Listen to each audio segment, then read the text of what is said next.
Today we're 300% speedrunning Cuphead, so we'll start our speedrun once we select our player, have a quick talk with Outer Kettle, and go to our first level, the tutorial. We need to do the tutorial because this speedrun includes playing every level, beating every boss on expert mode, collecting every coin, and buying every upgrade in both the main game and Cuphead's DLC. So let's grab our first coin here. After that, we walk to the right, picking up 3 coins from Mac on the bridge, before going to Forest Follies. In this running gun level, our only real objectives are to dash as much as possible and pick up every coin. The enemies in this level are generally pretty easy too, since they only take a single hit, so I'm pretty much always spraying. And with some good movement throughout, we get 5 coins and a victory. Next up, we travel to Mausoleum 1. In this level, we need to protect the urn in the middle of the room by parrying the ghosts. This first mausoleum is pretty easy, since we just have 2 types of ghosts, the regular guys and the fast motor ones. And finally at the end, we save Miss Chalice, she gives us a super that we'll never use, and we unlock the DLC levels, which we'll go to right away. Now in the DLC, we want to grab the coin from the Miss Chalice tutorial, and 3 coins from Newsy Cat, before going on to the King of Games bosses, where this guy wants us to fight his champions for money. All of these champions are only affected by parries, and we have really cool strategies for them. Like for the pawns, we want to use Miss Chalice's double jump to jump up to them, instead of waiting for them to come down to us, and then we can attack each one in a row, which feels amazing to pull off. Next up is the knight who has 3 attacks. His lunge attack, where we can get 3 hits in, his swipe, which we can also get 3 hits in, and his upward stab, where we can get 1. Then once we do a good amount of damage, I like to get hit on purpose over and over, and use my invincibility frames to attack him so we don't have to wait for him to attack, which gives us the win a bit quicker. So we're on to the bishop, who's a pretty annoying boss. He flies around and we have to dodge his body until we touch all of his active candles, and then we can hit him with a parry. I use a lot of Miss Chalice's dodge rolls during this fight, since it's really easy to get overwhelmed by him and his projectiles, but after a bit, we take him out nice and easy. Which means we're on to our second to last champion, the Rook. Instead of attacking the Rook directly, we need to parry the pink heads that he spawns and bounce them back to hurt him. The most efficient way to do this is to always stay in the air, so I try to dash into a head, jump, dash again, and then go to the next head that hopefully spawned within that time. Doing this right saves a ton of time and feels really good. Now finally for our last champion, we have the Queen. In this fight, we're working together with a bunch of mice and shoot cannons at her. The cannons are kind of hard to aim since we need to go for where she's going to be at rather than where she's at. And while doing this, she often throws a ton of projectiles to rain down on us and uses this lion attack where we need to parry it so we don't get hit. I got it done though, and we end off this section with 24 coins. Which means it's shop time, and here I like to buy the crack shot, charge shot, lobber, roundabout, spread shot, and broken relic, before putting on the charge shot and spread shot for now. Then we need to talk to the climbing competition winners and see the code of up right, up, left. From here, we'll quickly grab a coin from behind the bakery and then use the code we got earlier on the graves to spawn a glowing light on the middle grave, which is our next boss fight, Angel and Devil. In this fight, we have 2 enemies and a pretty cool mechanic. Whoever we're currently looking at in the fight is the Devil, which allows us to hit them with attacks, but they can also hit us. Meanwhile, the enemy we aren't looking at is the Angel, so we can't hit them, but we also aren't affected by their stuff. I found the most reliable strategy is to stay near the middle, and mainly focus on one of the 2 bosses to shoot charge shots with. It's a little tricky because there's so much going on, but it's really just about maintaining our cool and playing around all the projectiles they throw. And finally, that's our first real DLC boss done, which turns our broken relic into a cursed relic, but we'll get into what that means later in the run. For now, it's time for the Howling Aces. In this fight, we're on a plane that's moved left or right based on where we're standing, and for the first phase, we're fighting the Bulldog. He has 2 main attacks where he goes down to one of the sides of the screen, and can either use his bone attack where he shoots 3 bones at us, which we can dodge by jumping over one of them or rolling under it, or the cat attack where he uses a cat to hurl 3 yarn balls, all of which we can duck under. All we need to do though is relentlessly use charge shots, and he's done pretty easily. Next up is the tiny dogs and jetpacks, where we can use a charge shot into a charge shot EX, which immediately takes one out. And we can repeat that 4 times to get to the last phase, Sergeant O'Farah. This dog starts out by blasting us with 3 different laser attacks, and we can use this time to get some extra damage in while we dodge them. But after that, it's time for her to turn the screen sideways, which is a bit hard to deal with, but I have way too much practice in this game now, so we just need to keep our cool. The red dog bulls go low and the yellow ones go high, so we can use that knowledge to jump over them or go under them, while getting a ton of damage with our spread shot or the re-exits. Then it's time for another flip, so we're upside down, and we finish out with some spread shots on the next dog bull phase. So on to the next boss, and this is a huge run killer for me, Mortimer Freeze. In the first phase for this fight, Mortimer flies around using attacks, so we'll keep jumping up to hit him with charge shots whenever they're ready. The only real threatening attack he has in this phase is the little ice guys, so I make sure to spread shot them, and we'll keep this up until he transforms into a snowman. In this phase, we want to stay on the ground and generally pretty close to him at first. That way, when he uses his freezer attack, it's easy to run away from the bouncing ice cubes. An especially annoying part about this phase is the popsicles that come down from the sky and will block our shots, so we gotta keep an eye out for them. This is a part though where as long as we keep our cool and pay attention, he goes down fairly easily, and we're on to his third phase where he becomes a snowflake. I like to stand really close to the snowflake here so we can get spread shot damage in, and since he doesn't have a hitbox, we can jump straight into him and use spread shot EXs really efficiently. This part is a bit annoying with all the projectiles to dodge, but we finally got it done, and onto Glumstone the Giant. This fight starts out with Glumstone on the right, and us on the platforms that move up and down. We can't touch the actual floor here for too long, because then gnomes will come up to poke us and deal damage. There's also other gnomes that pop up every once in a while and fire projectiles, so I like to bring the crack shot for this fight, which will auto-aim them, and this lets me focus more on Glumstone's direct attacks and dodging those. Then in the second phase, Glumstone uses 2 hand puppets that throw a ball back and forth. I go with the plan of dodge rolling every time they throw it, so we're a bit safer. We also have to worry about the gnomes that jump up from the ground though, and they can be a bit of trouble, but the more annoying part about them is they can get in the way of our charge shot, so I try to play around them. Finally, in the last phase, we get eaten by Glumstone and are inside his stomach, so we need to use the skulls as platforms to not go into his stomach acid. I like using the crack shot again here to focus on my surroundings, and we can make sure to survive by paying attention to what the face spits out. If it's meat, that platform will disappear, and if it's a bone, it will spawn some carryable bells that we need to hit. So pretty stressful fight, but we got it done. Now the next fight is the Moonshine Mob, and I love this fight so much. Phase 1 starts out with Charlie Longlegs crawling around, and occasionally spawning things like bombs, throwing a caterpillar, or calling in the boys to attack. Because of this, I like to bring the charge shot and the crack shot again to auto-aim the small guys. He doesn't take long to beat though, and the next phase is Lightbug. Lightbug brings in a gramophone and dances on the middle platform from left to right. Then the gramophone will have lights coming out of it that switch between being safe and damaging. I like to sit in the middle row for this fight and just roll through the damaging lights whenever they come.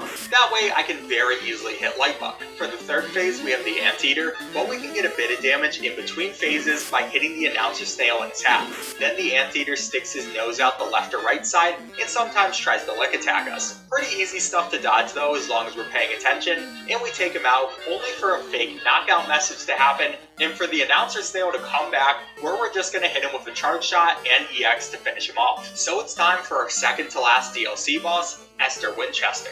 This is our only flying level in the DLC, and it starts with Esther moving back and forth from the top and bottom half of her saloon while firing projectiles. I'm less worried about her though, and more worried about the bird who drops dynamite and the flying horse who spits at us, so I always try to take out the horse when I can. Then for her second phase, Esther sucks in a bunch of money with her vacuum that can hit us before sending it down in safes. I like getting a super EX here for some nice damage, but then it's just about keeping our eye out for everything, and eventually moving on to her third phase, which is really hard. This is because here she turns into a sausage and tries to attack us with her swirling meat attacks, while we also have to deal with a bunch of dangling beans. That's the weirdest sentence I've ever said.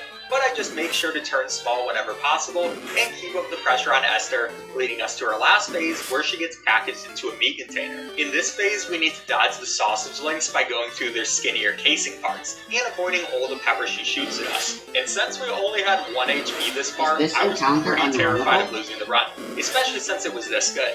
But I clutched up, and we're on to the last boss of the DLC, Chef Saltbaker. Now this fight is probably top 3 hardest of the entire speedrun, since there's so much stuff constantly raining down at us and trying to take us out.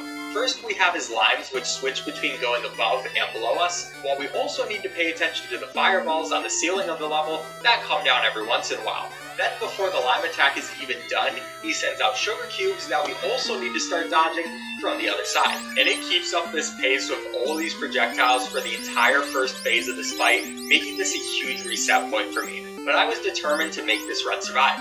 For the first phase, I really like using the crack shot, since it's difficult to focus on shooting Saltbaker and dodging his attacks at the same time. I also use EXs here for a bit of extra damage, and with only 1 HP lost, we're on to phase 2. Here we need to shoot the pepper containers at the corner of the screen to attack Saltbaker, which we can do by shooting a stronger charge shot and then a weaker one. But there's still 2 fireballs and tons of leaves falling down from the ceiling, so this part of the level just feels really claustrophobic. But I had really good gameplay here, so we're on to the shortest phase where there are saws at the bottom of the screen and some weird salt statue thing jumping around. I like to use crack shot again since it's just more consistent, and I try to dodge roll under the saw guys when I can, but I made a few mistakes, so we're down to just 1 HP. Yeah, this is terrifying, especially since this last phase might be the hardest. Here we need to attack Saltbaker's heart that flies around the room while jumping from platform to platform. The annoying thing here is Miss Chalice's jumps are kinda short since she has the double jump, which means often a single jump won't get us to the next platform. I have lost way too many runs to this single phase, but I played absolutely out of my mind and finally was able to beat this boss and the DLC, so on to the main game. And to start out the main game bosses, we have the root pack. In the first phase, we face the potato, who I like to get really up close to and use my spread shot. He has pretty easy attacks to jump over, so this is a good strategy to beat him quickly. Next for the onion, we're not going to attack it. After a while, this makes him happy and puts us right to the next phase, the carrot. There's also a secret mini-boss with the radish that pops up from the ground and spins around, since we didn't attack the onion, but we don't actually need to fight the radish and can solely focus on beating the carrot by hitting him with spread shot EXs and barely dodging anything since we have plenty of health. So that means we're on to Ribby and Croaks, and this fight is a lot harder in expert mode than normal, which you'll see right away with their first phase, where instead of Ribby and Croaks attacking at different times, they attack at the same time. This is a little hard to deal with and made me lose 1 HP from some bad playing, but I kept my cool and kept attacking Ribby straight on with my spread shot, putting us to the next phase. Here the plan is to just stick close to Croaks and constantly spread shot. During this phase, Croaks will try to blow us towards Ribby, and Ribby will fire a few different projectiles, but it's not too bad overall. And now they're going to turn into a slot machine, where we need to dodge their coin attacks and hit the slot handle once it goes pink. Then we can get 3 different attacks from them, which right at the start we got the tiger. In this attack, we need to dodge the spiked casino chips and balls bouncing out of them, but it's really just about finding a good tempo to go in between, and I barely ever get hit on this one anymore. Second was the ball attack, where their casino chips spit fire above or below them. Again though, it's really just an attack where if you know what to do, it's not too bad. This one's a bit more about patience though, to not rush, and that's another no hit. Then for our final slot pull, we got the snake, which is just fast moving chips we need to jump on, but since the boss was so low on health, we finished it up before seeing too much of the attack. Now we're on to Goopy, and I think we all love this guy. Doesn't change me wanting to murder him though. So for the first phase, Goopy jumps around, and we can keep going under him to dodge his attacks, and whenever he uses his large face attack, we can duck under that while constantly doing damage. Then eventually, Goopy decides his problem is he's not big enough, so he eats a jelly bean and transforms. It's literally the exact same fight though, just with a bigger hitbox to dodge, so we get through it pretty quickly. Finally, Goopy becomes a gravestone, and we need to hit the face of it. I like to keep charging up charge shots and dash whenever he uses his fall over attack. This is probably the easiest fight of the game though, so we're on to Hilda where the You have responded to me. And that's because finally it's time to use the cursed relic we got in the DLC.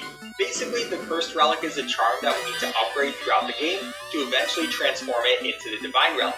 To do this, we need to beat bosses with it to make it slowly upgrade, and as we upgrade it, it gives us better effects. To start though, we're at level 0, and we only have a single HP. We can get more HP though by pairing attacks, but it's super difficult in this fight, and just because of this single charm, the fight goes from super easy to one of the hardest in the speedrun. Still, it's very worth it to use the Curse Relic on flying levels, since it also randomizes your weapon every time you stop holding attack. And since plane levels only have 2 possible attacks, these are our best chances at not dying and going fast. But as you can see, I surprisingly played this level super well and even regenerated 1 HP, so things were going great into the last phase, where I was able to survive the entire fight without a single hit taken. By the way, the charm needs a total of 16 points to transform into the Divine Relic, and all IO1 bosses add 2 points to that counter, so we're at 2 out of 16. But now it's time for a second run and gun level, Treetop Trouble. I like to bring the crack shot for this level, and it's really just about using our dodge rolls effectively at the beginning and playing a bit patient. The bugs rolling around are pretty annoying, so I definitely don't want to go nearly as fast as our first running gun, especially since I did not want to lose this really good run, so it was a mixture between playing fast and playing safe. Then, once we switch from moving to the right to climbing, it isn't too bad besides the fact that Miss Chalice's jumps kinda suck, and that means in a lot of situations we can't use a single jump and are forced to use a double jump. This can put us in some weird scenarios, but honestly, can't complain too much because, we do have a double jump. Finally, the ending is really easy with Miss Chalice, and we can use her to jump over the huge bug at the end, since you don't actually need to fight these guys. So, time for the last level of IO1, Flowey. Flowey in expert difficulty is really hard at the beginning.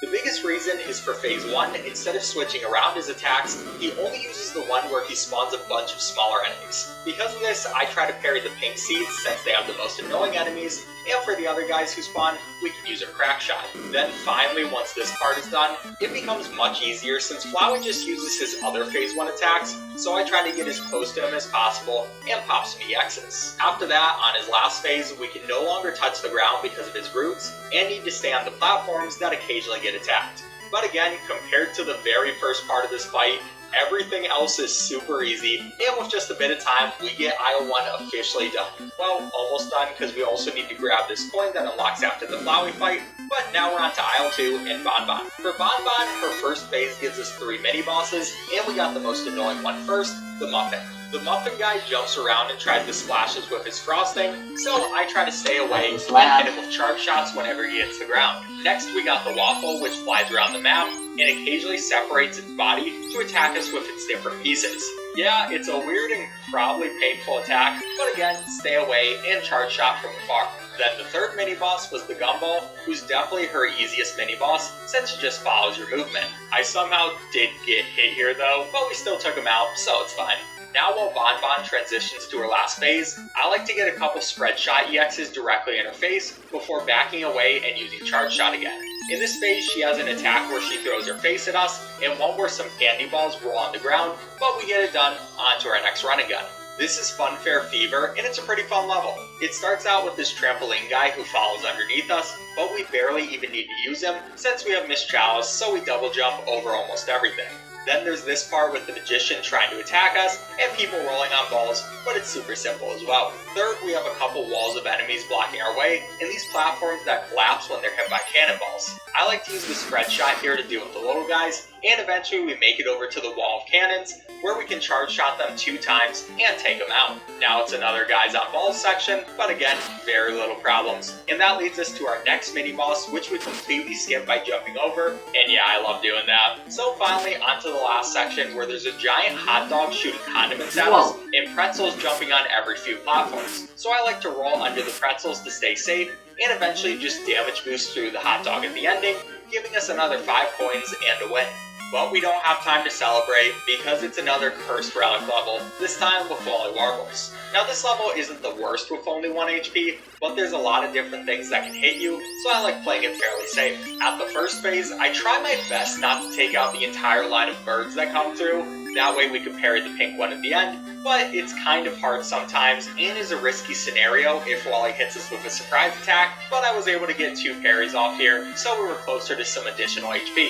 Then in the second phase, Wally hurls a ton of feathers towards us, but they're not that hard to dodge. Honestly, this is one of the easier phases, but we do get a super EX during it, it to get to the next phase pretty quickly. And here Wally's son, Willy Warbles, comes out, and this guy flies around with a group of spinning eggs. You want to get really up close to his son, which is high risk, but also gets us a ton of damage. Willy also occasionally shoots us with a gun, but the shot is really easily parryable, and we're on to the final phase, where Wally is 2 feet in the grave. Here he's carried around on a stretcher, and we need to use our bomb attack to hit him from above. I like saving a super EX for here when it gets a bit sketchy, but I was way closer to losing this fight than I would have wanted. In the end though, I barely clutched it out, and now his paramedics decide to put on their chef hats and eat him. You can't trust anyone nowadays. And since Aisle 2 bosses are worth 2.5 cursed relic points, that means we're now at 4.5 out of 16, and we'll get our first HP with only 2 parries instead of 3. But we're back to Miss Chow's for the Dragon Boss fight. To start this fight, we only really use the charge shot so we can stay pretty far back. This is good since it gives us plenty of times to dodge his fireball attack and laser beam eye attack. The dragon also sometimes uses his tail, and it pops up from the bottom of the screen, so we need to pay attention to that, and it isn't too bad to dodge. After a bit, the dragon moves over to the left side of the screen and spawns a bunch of tiny fire guys. I like to switch to the lobber here since he's lower to the ground, and all we need to do is pay attention to when the fire guys are about to jump, so we can move slightly out of the way. Finally, we have his third phase, where he gets a total of 3 heads and shoots fireballs at us, which when they're shot, explode and shoot electricity projectiles. So I want to stay above them with my lobber attacks, and also stay up in the clouds for when the dragon uses his huge fire attacks, which are always lower on the screen. I played this a bit more risky than I should have, but before I died, we were able to get the win. At this point, we're going to grab 2 coins, one from this juggling guy, and another behind this building thing, before going to Funhouse Frazzle. This run and gun level has the gimmick of being able to parry the pink cards and switching our gravity upside down. It's a pretty fun gimmick, and we can use it to dodge different attacks. Then in the star section, I like staying on the ceiling and dodge rolling under the cannonballs that the stars throw at us. After that, not too much to say about this level. We just need to be careful and not mess with the gravity too much, because if you accidentally parry a card, it can cause us to get unneeded damage, like right here. But finally, once we make it to the end, all we need to do is hit this wall's eye with a couple charge shots and walk away with our next 5 coins. So that wasn't too bad, and neither is Mausoleum 2. This is another ghost level where we can't shoot the ghosts and need to parry them. Not too much changes from the last one of these levels though, except now there's these spinny guys who go all around the room. They take a super long time to get to the urn though, so I just don't focus them too hard when I don't need to, and after taking out a few, we get our next super, and it's time for the genie boss fight, after really quickly grabbing another coin from this next NPC. Now on to Jimmy the Genie. Of course, we're using the Cursed Relic again, and this might be one of the hardest fights for me, mostly because of the beginning. In Phase 1, the Genie can do 1 of 3 different attacks, and this time we got the treasure chest which shoots tons of different treasure at us, and it's really hard to dodge all of it. My main goal was to get 2 parries here to get an additional HP, and we were able to, so this was a great start. Next up is the wall attack, where I like switching to my bombs to shoot the face parts of each wall, while dodging the blades going through the room. And this part is usually pretty easy, but of course, I got hit. Gotta love being on 1 HP, but we're still okay, and in the next phase, we get a ghost in a coffin who shoots planets and other ghosts at us. I decided to play this super safe and try to keep my distance a good amount, but also got a nice super EX to get in some extra damage, which helped us beat this phase fairly quickly. So on to phase 4, and this phase is really scary with 1 HP. The Genie makes an exact replica of us who tries to shoot us with their projectiles, while we also need to dodge his hat, which also shoots projectiles. I try to use this phase to get some extra health, which worked for a second, and then I got another super EX, but of course, I can't have nice things, so we lost that health on his next attack, and we're going into the final phase with 1 HP. In the final phase, we have 3 different pyramids spinning around, and the big guy on the right. We need to keep shooting the Genie, but sometimes he'll use an attack from his head.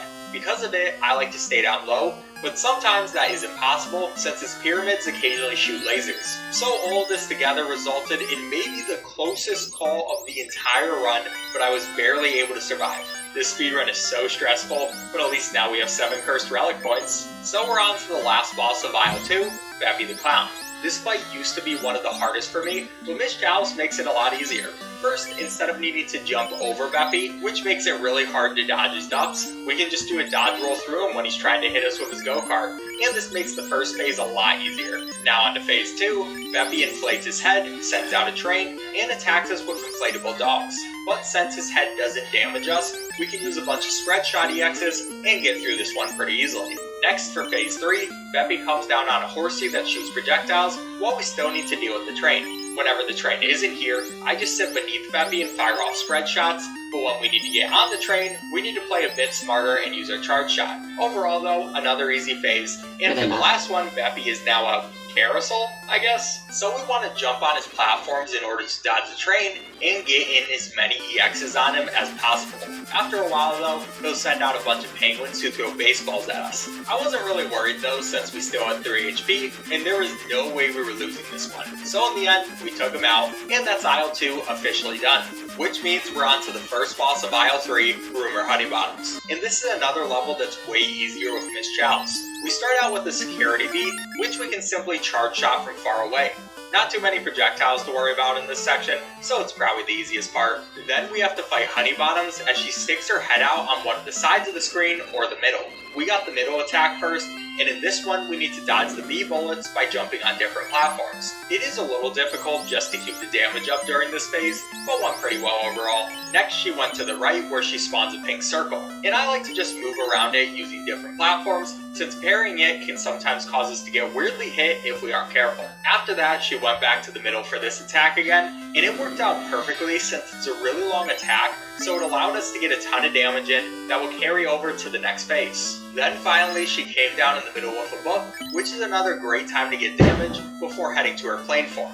But because we got so much damage on her in the last phase, a single charge shot finished her off, and that was a pretty perfect fight. So we're on to Rugged Ridge, our next running gun, and this is a pretty annoying level. First, at the beginning, there's a bunch of pyro heads circling the platforms. There's also these mountain goats that throw pickaxes, which I got hit by with some bad playing, and a mountain lion that we need to jump over. Getting hit once was fine though, since we made it to the elevator section, where we need to fend off clay golems and Grim Juniors. This is just an auto-scroller and not too hard, and then at the end there's another coin. But after that, some really annoying stuff happened. First, there was a satyr who popped right into me, and honestly, I don't think I've ever had that happen before. Then after that, I took some really weird damage by this wall, not sure what exactly happened there. And finally, at 1 HP, my heart was beating out of my chest, and I took my first death of the speedrun. I dusted myself off though, since this was still a great run, and we made it back to this section with 4 HP. This part of the level is really annoying, since if you try to go fast, you need to make a bunch of blind jumps into fireballs. I have this section pretty well mapped in my head, but I made a few mistakes which really hurt. Then right at the end of the level with a single HP, I made the stupidest mistake of my life, and that's the second death in this one level. So yeah, my heart was not doing the best, but I took this opportunity to say it was okay and we could still get a sub 130. So I kept going and finally got the win.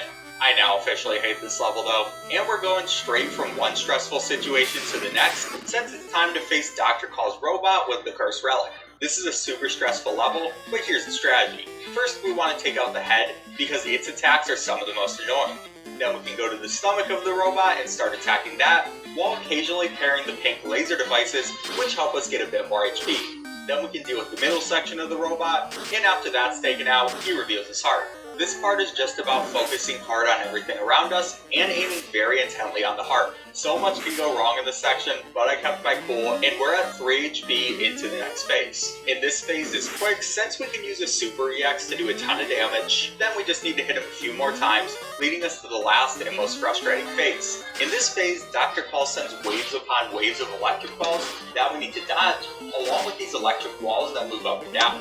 This isn't that hard to beat, but it goes on incredibly long, making it a battle of stamina. At the end though, I finished it out, and that means there are only 2 more Cursed Relic stages, since all Aisle 3 bosses give us 3 Cursed Relic points, meaning we're now at 10 out of 16. Before those though, it's Sally stage playtime. This fight is honestly super easy. It starts with Sally in her regular form, and all she really does is jump around us, and sometimes throw a fan. So the entire plan is to just stay close and use her spread shot. Next phase is more or less the same thing, but there's also an annoying baby that throws milk bottles from the background building, In this attack where Sally spawns toy cars that go up to the ceiling and fall down on us, but same general game plan. Third, Sally becomes a demon, and we can go right below her and spread shot upwards. She has a few attacks like Meteor, which I like breaking so it isn't in the way, Wave, which we can roll under, and Lightning, which we need to dodge by going back and forth. Finally, she ends her play as an angel, and this part is really easy since we can just double jump up to her, hit her with a charge shot, and repeat this until she's taken out. But after all that, we have our next boss, Werner Werman, and the difficulty goes right back up, since it's time for the Cursed Relic again. Unfortunately, we need to fight one non-flying boss with the Cursed Relic to reach 16 points, and Werner is the easiest one to do. For phase 1, it's mostly just about dodging all his projectiles, and when he uses his catapult attack, we can get a few parries. We also need to keep track of what weapon we're using to make sure it actually damages him, and also does a good amount. Then phase 2 is really stressful since Werner goes to the middle of the stage and switches between attacking the higher and lower platforms. I try to use as many EXs as possible since it's really important to get this wave done, but we need to worry about both Werner's fire attacks and the bottle caps that come and attack us from each side. I'm very surprised I did as well as I did, and we made it to the end where it's kitty time, and again, it's really important to use some EXs as much as possible. This section has so many things that can kill us, especially once the ghost rats get spawned, so we need to focus up. You technically can also kill the ghost to make this a bit easier, but it takes way too much time, so we focus directly on the cat's face. And after a bit, we got 3 more Cursed Relic points for a total of 13 out of 16. Only 1 more of these. But before we can get to that, it's time for Captain Bradybeard, and this fight's really fun. The things we need to worry about here are the barrel that will drop on us whenever its face gets angry, Bradybeard's attack where he shoots us with an octopus, the enemies he spawns like this shark attack, and the ship shooting cannonballs at us. But after a bit of damage, Bradybeard gets kicked off his ship, and we need to fight it directly. In this phase, the ship shoots fireballs that spin around as it moves forward, so we want to use some careful movement to dodge them. Then after a bit, it'll charge up a huge beam attack, but we can thankfully crouch to dodge this while we get some spread shots in. Then we'll just keep repeating this until that's another boss done, leading us to the last run and gun level at Perilous Spheres. This stage's problems at the beginning are the flying fish above us, and the volcano guys that shoot upwards, which I always choose to roll by. And it's honestly pretty easy to lose HP if you're not careful. Then we make it to these big crabs that can be used as platforms, but we obviously don't want to wait for their slow walking animations, so we'll dash past them into the Captain Crustacean section, where this lobster chases after us. He's not great at his job though, since he's kinda slow, and after making it to the ship, we're safe from him. Then it's time to ride the octopus while an oyster tries to shoot pearls at us, and a bunch of shrimp jump at us, so I like the crab shot here to make it a bit safer. We also need to make sure to parry the octopus's jewel on his head, to shoot cannonballs at the rocks in our way, and finally we make it to the end of our last run and gun level, but we still have 4 more bosses. And for the first of those 4, it's Ala Maria time, and this is also the final time of using our Cursed Relic. And this fight is stressful for pretty much the same normal reasons of having 1 HP and a bunch of stuff able to hit us. Thankfully, this level is also pretty abundant in stuff to parry, so we can get an HP in the first phase, and then get in a nice Super EX. After a bit longer, some eels come to electrocute Maria, and she goes full Medusa on us. Here she can turn us to stone with this annoying attack, and then she sends her eel friends to try to finish the job, and unfortunately it worked. And this meant we only had 1 HP, so it was super stressful, and while I would have loved to get some more parries for an additional HP, we finished her second phase before I got the shot. So on her last phase where she's a flying head, I played it super safe by always trying to be far away from any projectiles. This way, if she freezes us, we have time to bash out of it and not get hit. I was honestly pretty sure we'd lose here, but we clutched it up, giving us 16 out of 16 Cursed Relic points, turning it into a Divine Relic. But we still got bosses to defeat, so we'll grab a coin from behind this food booth, and we're on to Phantom Express. For this level, I like bringing the pea shooter completely because the first phase is annoying. Here, the ghost train shoots a bunch of eyeballs at us, and the pea shooter helps with getting rid of them. There's also a bunch of flying pumpkins that try to drop things to move our cart, so we have to be careful about parrying those too. Next phase, we got a skeleton guy who pops his head out of one of the train's 3 carts, and the other 2 get hands that strike downwards. This is a good spot to use charge shots, since that makes it easier to hit him wherever he spawns, and that's 2 out of the 4 phases done. So for phase 3, there are 2 different heads on both sides of the train, and we want to use our charge shot again. Then after a while, one will use a beam attack that we can dodge by being completely to the left or right side of the level, and it's not too bad. Then for the other head, I don't even bother moving my cart since the charge shot works great from far away, and we're on to the last phase with 2 HP. but this is a super hard phase, especially on Expert. For this one, we need to hit the train's tail to open up its heart, and then blast the heart with charge shots. But there's so many projectiles and things to worry about that I made 2 bad mistakes, and that's death number 3, and our first death from a boss. This one felt really bad. But I wasn't going to let my effort go to waste, so I got over my feelings of disappointment and completely destroyed the train on the second time around. 2 more bosses left, but before that we have a few things to do. First we head to the underworld and grab a coin right here, which is the last coin of the game, and then it's time for Mausoleum 3. And honestly, same old for this level, just a lot more ghosts coming through, and one new kind. The new kind of ghost is the super big guy, who spawns 2 smaller ghosts once you take him out, but we can do 3 parries in quick succession, and that destroys everything at once. Next we're heading to the shop, and here we buy everything from our boy, meaning truly all that's left is King Dice and the Devil.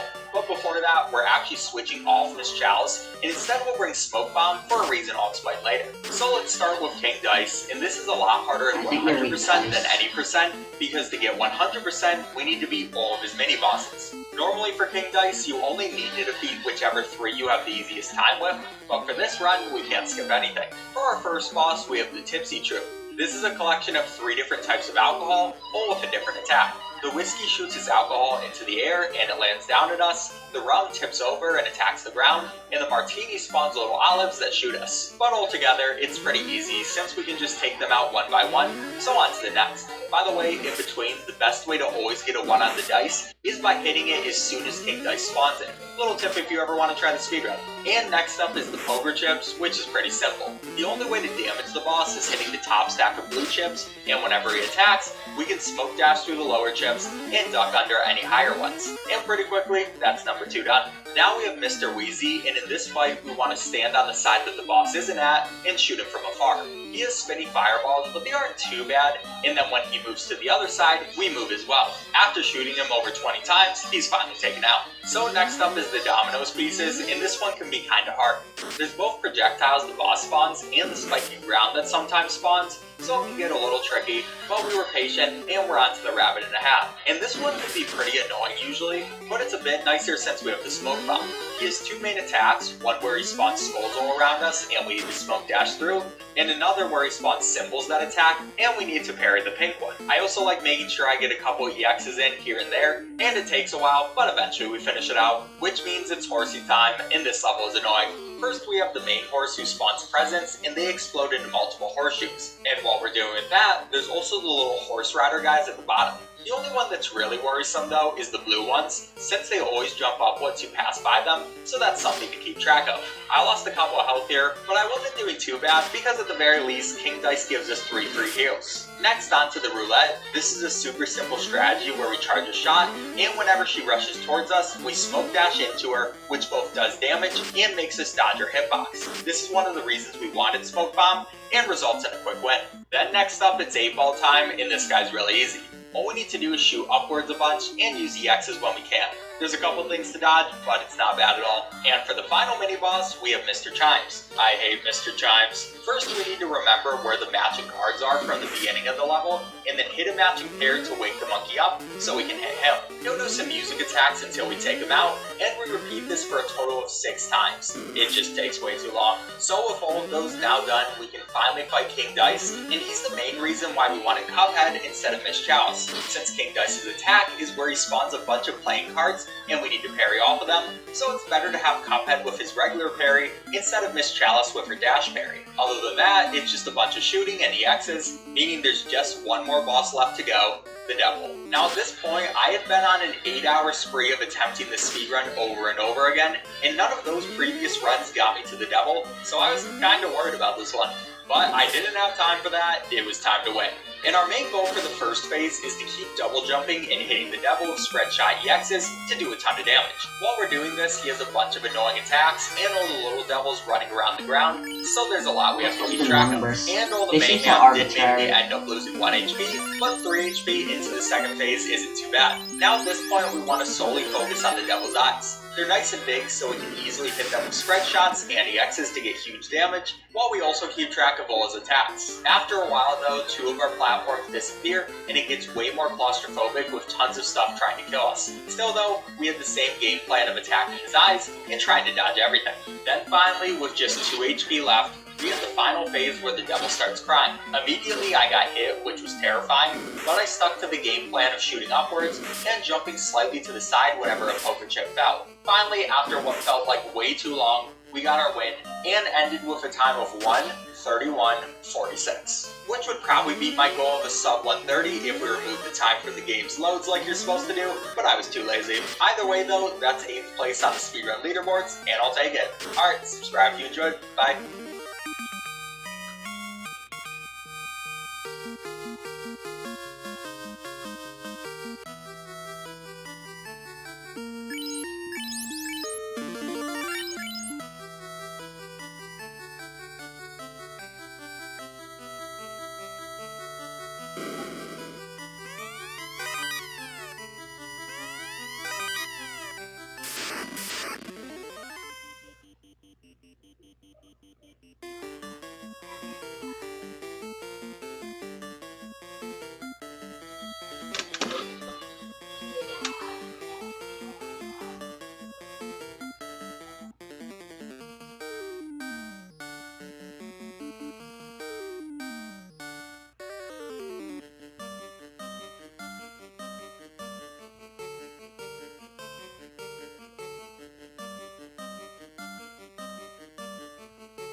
Seems interesting.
encounter.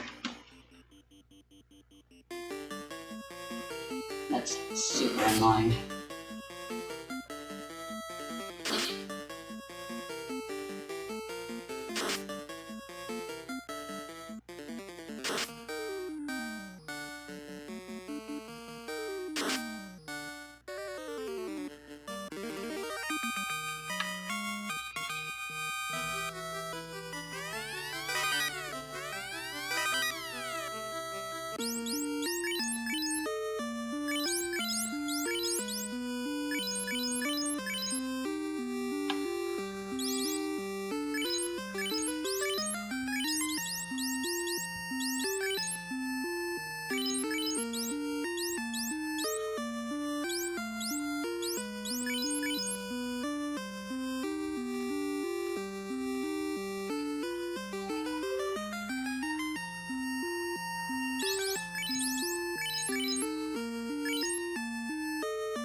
Oh, I already have a repel.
Maybe I should give the Ruse sword to V3.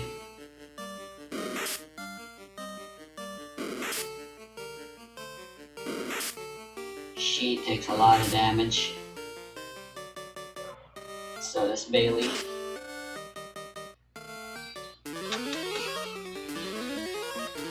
Too late, I believe.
Just started with confusion, actually.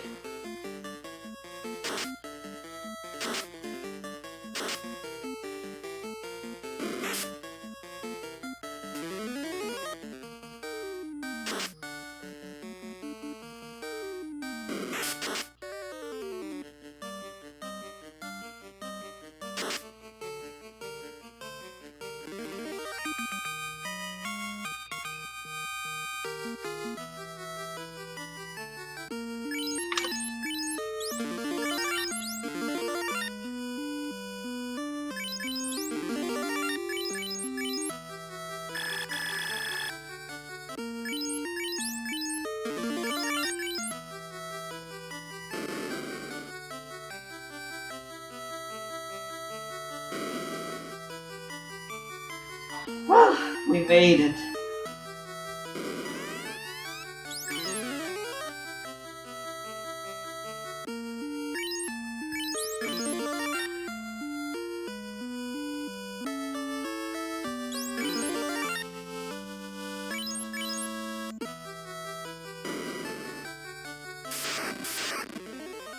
You're joking me.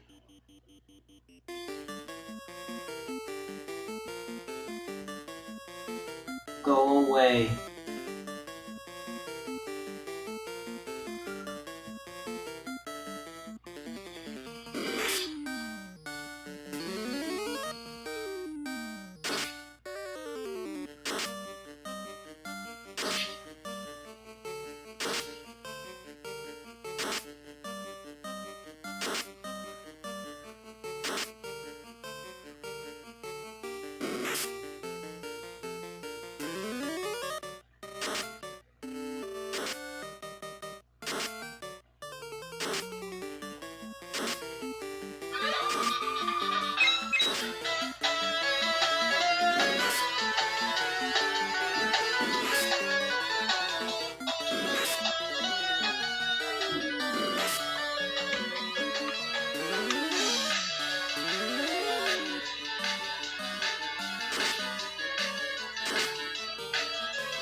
Highlight.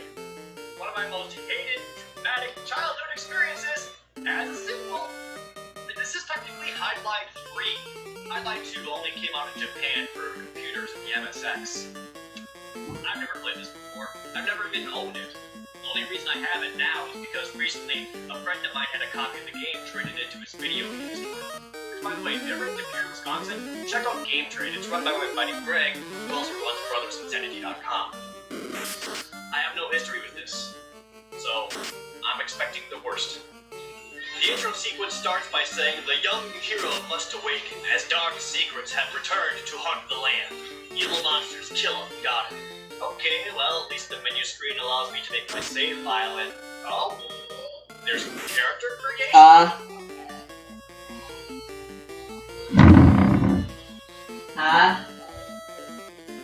Yes. 32. Yeah.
Ow.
Different classes? And randomized stats? That's actually kind of neat. Naturally, I go with the thief class. Now, here's something I don't get. Compared to everything else, the thief class has higher hit points, greater amount of strength, and low intelligence. You know, what most people would call a warrior. This is the opening screen. Take a guess at which character I am. If you guessed the armored stoic knight standing proudly here, you're wrong. I'm this dude who looks like every other guy in this city. Unlike the previous hide line, you can purchase equipment and choose different armors. So I go to the weapons store and, hey, look at that!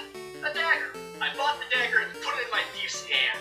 And with that I can... Oh! Why am I moving so slow? Oh my god.